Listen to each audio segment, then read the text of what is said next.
he's been great with, everything that's gone on with the tour and live, and having him and Rory and, really these guys that have been in the room in Delaware, taking a stand for the tour and trying to get what's best for us has been it's been a really, really cool time to be coming up, but it's also been at times pretty wild. It's a crazy time. And so obviously Tiger and Rory are the spokesmen for the PGA Tour right now, kind of that face. But have you felt the need over the last few months to kind of step into a role to be more outspoken about the pros of the PGA Tour? I think I have. And I'll be the first one to say this, that everything in regards to the live PGA Tour argument, it's evolving constantly. And so the thing that really kind of gets me is that, probably if you asked me 6 months ago, I would have said, look, they're 54-hole competition. They only have 48 guys. Here's our official World Golf ranking. They don't meet the criteria. They shouldn't be officially World Golf Rank recognized. Yeah. Well, if you now think about it, what's the point of having official World Golf ranking if the best players aren't actually on the ranking?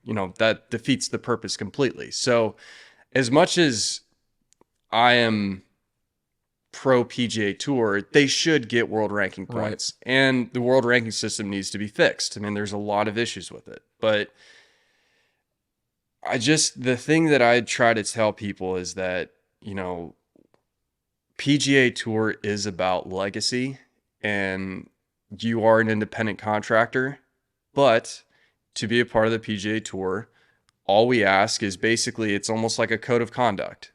Just act this way because these are to get basically the benefits to give you, or that we supply you.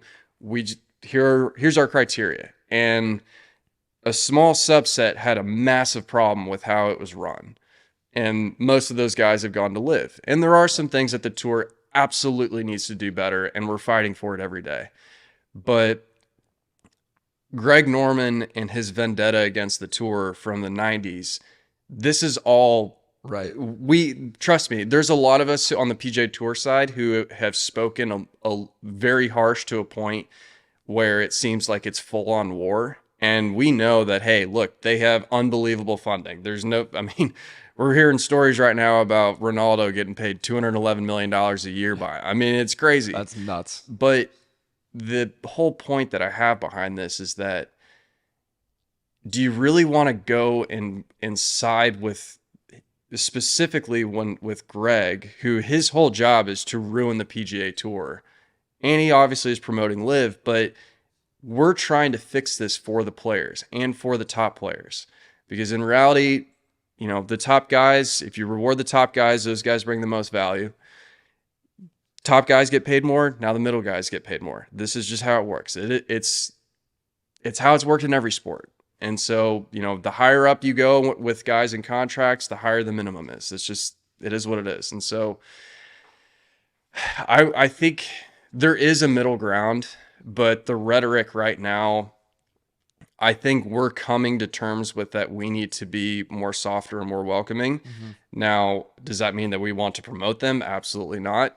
But at the same time, there needs to be a coming together and some peace in this. But the way how Greg's talking, he wants nothing to do with the PGA Tour, and he wants them gone. And so, look, I'll be the first one to admit my stance on the official World Golf ranking was wrong, but he needs to come to the table and be accepting of us as well. Right. And it sounds like you've heard this from Rory a number of times.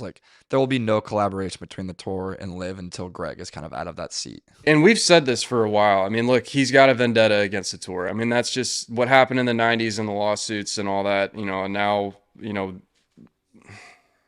it's unfortunate, but like I said, we're now at a point where, I mean, look, if we have the official World Golf ranking and, the tour and everyone has a seat at the table, essentially of the major tours that govern basically professional golf, if they're able to sit at the table and change the official World Golf ranking, and we'll welcome them, it's not just us, it's not just the PGA Tour and then everybody else.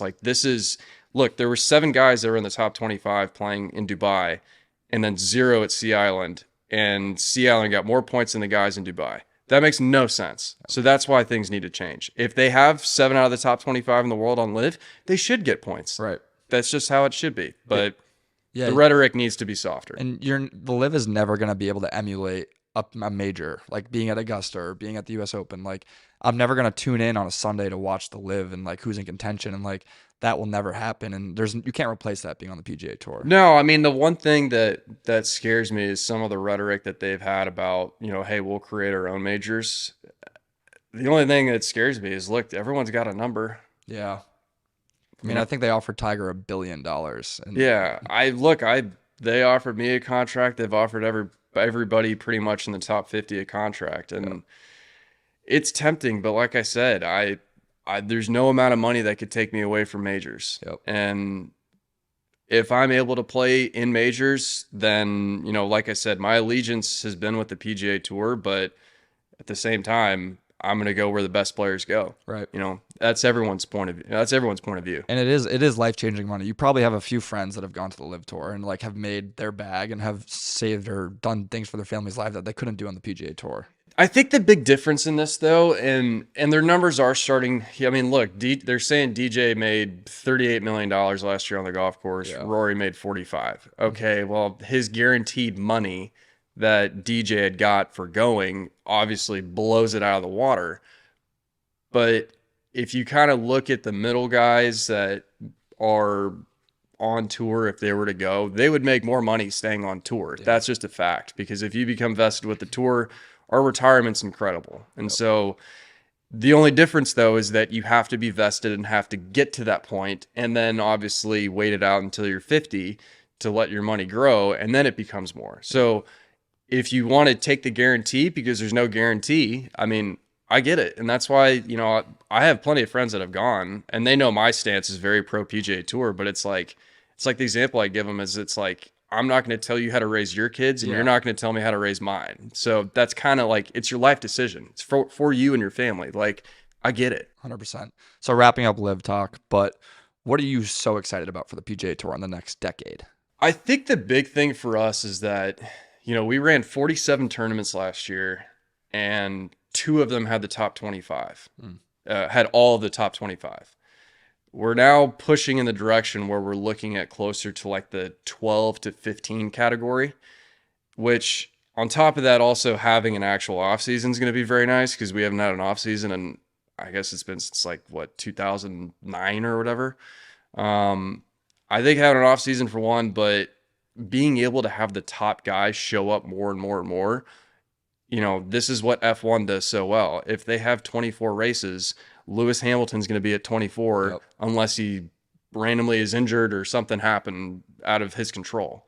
So the fact that you can now turn on the TV and know that, hey, in these 15 events, essentially, you're going to see Rory, you're going to see Jordan, you're going to see JT, you're going to see every single person in the top 25 is going to be huge for us going forward. And that's part of the draw with LIV, is that, look, they're 48 guys.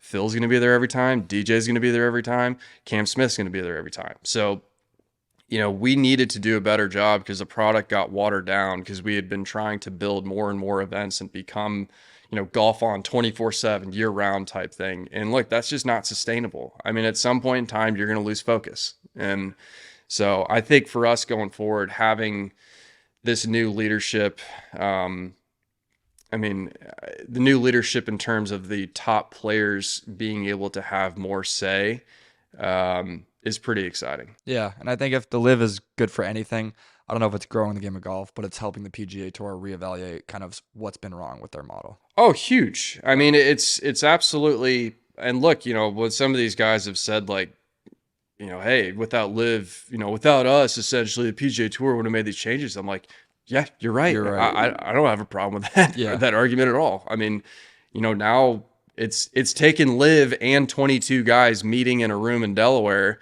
to get stuff passed. So it's been a collaborative effort on all sides, but in the long run, it's going to be really exciting, especially with, average golfer now winning on tour is like 27. Right.